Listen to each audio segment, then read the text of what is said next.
Good day to you. This is the Wise Owl 2 coming at you from the city where I live.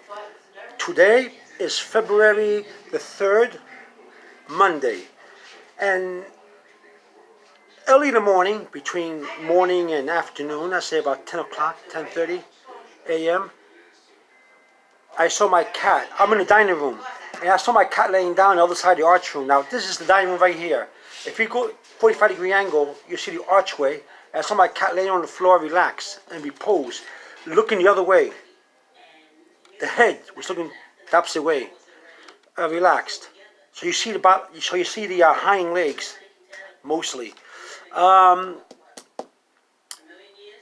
decided to check on my telepathy to see if I can get the cat to turn around, look at me, and give me attention. But the cat was very determined to look the other way, relaxed and everything. So I decided to do it. First, I used the transparent tube method. If you go to my Wise Out 2 videos, you know what the transparent tube is and when it comes to telepathy. And so what I did, I used a tube, and for my third eye, I told the cat, I called the cat's name, Cheesesteak. If you go to my Wise Out 2, you know that I have 2 cats, Cheesesteak or Philadelphia Cheesesteak. I didn't name it like that, but the kids named it that many years ago. My niece named it many years ago when they were little kids. Now they're growing up, having kids of their own.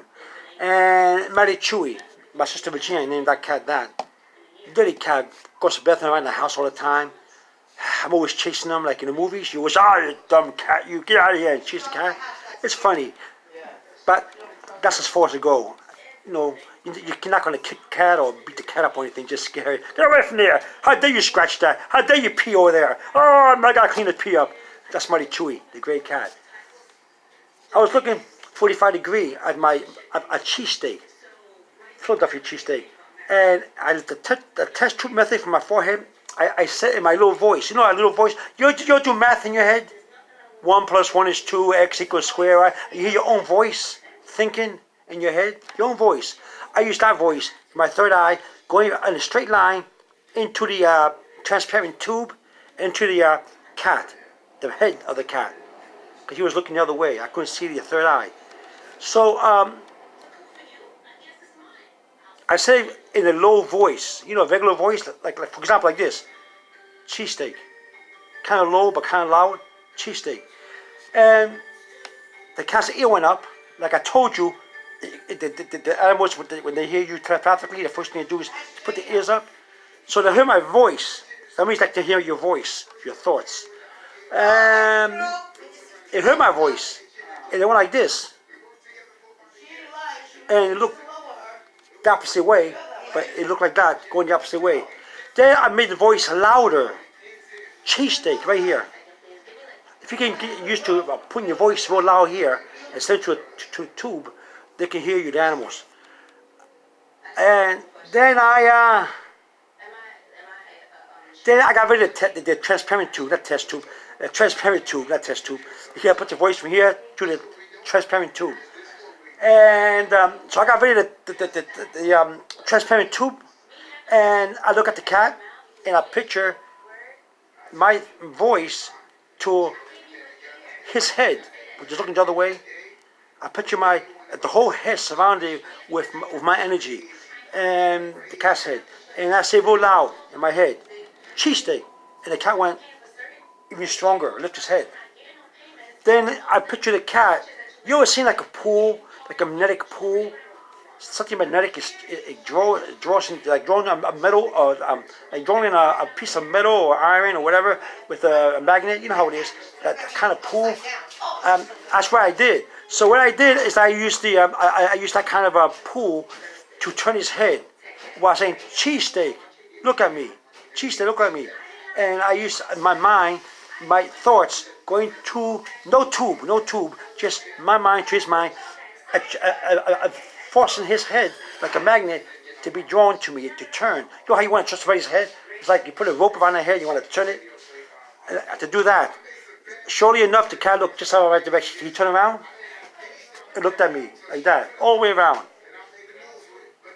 where I was sitting down. Not in the opposite chair, but exactly where I was sitting down is 45-degree angle. So you see, it does work.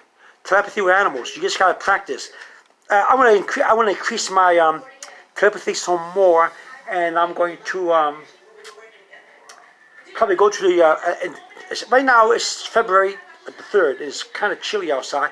When they're in the middle of the spring or maybe in the early summer, I'm going to go to the zoo in the city where I live, and I want to record. I want to see if I can use it on other animals in the zoo and see which species or which animals in the species um, or um, or drawn to my thoughts telepathically. I have to first make symbols. You know, when you make notes, you have to make symbols. Symbols like how the kind of the animal it is. You have to to read the cage, the cage plate about the animals. What kind of animal it is? Mammal? Is it a fish? What is it? And then you got to put down. The thoughts. Is the animal planar? Is the animal hyperplanar? Hypoplanar? Or planar altogether? There's a terminology I use with my animal telepathy. I think that when I did my telekinetic experiment, remember with the cup I was trying to move, go to my Wise Out 2 site or channel, and you'll see my videos on 5 experiments I did trying to make a cup move, because many years ago I made it disappear. And you see that the test for telekinesis was not a good one. I was trying to make the cup move. Instead, I was improving my clairvoyance. Instead, I was improving my clairvoyance, and I was doing the wrong test. Thinking I was doing the right test, the proper test for telekinesis, I was wrong. I was actually doing a test to increase my clairvoyance without knowing it, and that's why I saw that ghost cat. If you go to one of my videos, go to my 4th and 5th experiment on telekinesis, and you see that I saw a ghost cat walk my path.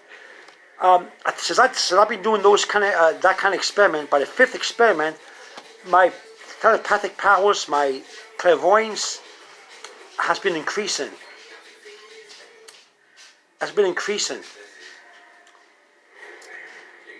Look, I accidentally made. Did you ever do an experiment for school or something, and you discover something other than what you were doing? You want to experiment one thing, and you accidentally discover something else? By accident, I went to the veil, the spirit veil. Now I sense spirits around. I see blue lights. My mother and my sister, my family, I know their thoughts before they speak it. I finish the sentences. I say something and say, hey, I was just thinking about that. How do you know? That kind of stuff. I was about to tell you that. How did you know I was going to say that? So that experiment for telekinesis ended up being an experiment for telepathy. If you go to my 2nd experiment on telekinesis and my 3rd experiment, you see that I had a bout of telekinesis. Then as I went from my 4th to 5th experiment on telekinesis, I became more clairvoyant, and I saw a ghost animal. And now I've seen energy around the house and everything. I've been praying my rosary and also praying to God. Telekinesis have improved with their animals. They do read your thoughts and they know everything. And you can use your loud voice, your inner voice. Speak here. Don't speak from here in your voice. Speaking here. Go loud and project it. You ever seen when you do public speaking, how you should project your voice to the other side of the wall to increase the resonance and power of your speech in public speaking? Do the same thing with your 3rd eye. Put your voice here, right into the cat. Right, like a big dot of a voice, and you say the cat's name, go loud, and you should get a response. That's how people hear your voice, or spirits. People say, "Oh, people." How people say they're around their rooms doing nothing, or walking around their house, and somebody calls their name inside their head. Now I know how it's done. Whether it's spiritual or whether it's actually somebody thinking about you in the house, the thoughts have sound. I think if we put a little microphone or a little device in the head, a real powerful one on our foreheads, and speak and we can receive and send our voices to each other. Because I believe that telepathy is more than one kind of telepathy: spirit to spirit, soul to soul, and it's sound and vision. I discovered that through my experiment. If anybody want to do research on it, my experiments, you go ahead. You're free. Okay, this is why it's out too, coming at you from the city where I live, telling you that telekinesis does work. Use your voice right here, like you're talking with your mouth, right inside your thought, like you're doing math. A boy had 6 apples, but without your mouth talking, with you talking in your head. Or what I'm gonna do tomorrow for school, when I go to school. Oh, what I'm gonna do tonight after I watch television. You know that kind of voice in your head? Use that same kind of thought to project to an animal. All right? Now I've been doing my rosary and praying to God and for the souls of purgatory. Since I've been clairvoyant, since I've been doing my fifth experiment, and I saw that cat for telekinesis and clairvoyance. Some of the souls that I've been praying for, I know you're going to call me crazy, have been communicating with me. Because I'm telepathic now, I increase my powers. It happens with you when it happens. Now, it might sound bizarre, but I didn't mean to go that far. I was just trying to make a cut move or disappear telekinetically. Instead, all this happened. But my telepathic power has increased. I was further away. Remember, if you go to my Wise Out 2 video, you'll see that it's called telepathic communication with animals. And distant. It's the name of the video I made. I went close to the animal last time, and the animal, close I got to the animal, the more they hurt me. Now I'm further away. Since I did my 5th experiment in telepathy with the cup. But actually, in actuality, it was not telekinetic experiment. It was clairvoyance. Okay, just go to Wise Out 2 tip and you see. So you want to increase your telepathy? Just keep watching my videos. I'm a scientist in this kind of stuff. I'm not really. I would really tell you. I would never lie to you. I do a scientific experiment. If I hypothesize, it's because I did some kind of test to guess it, and then I keep doing more tests to theorize it, and then more tests to make it more sound. I wouldn't pull your string. Okay? Okay? This is why it's out to come at you from the sea where I live. Over and out. And have a good day. Bye-bye.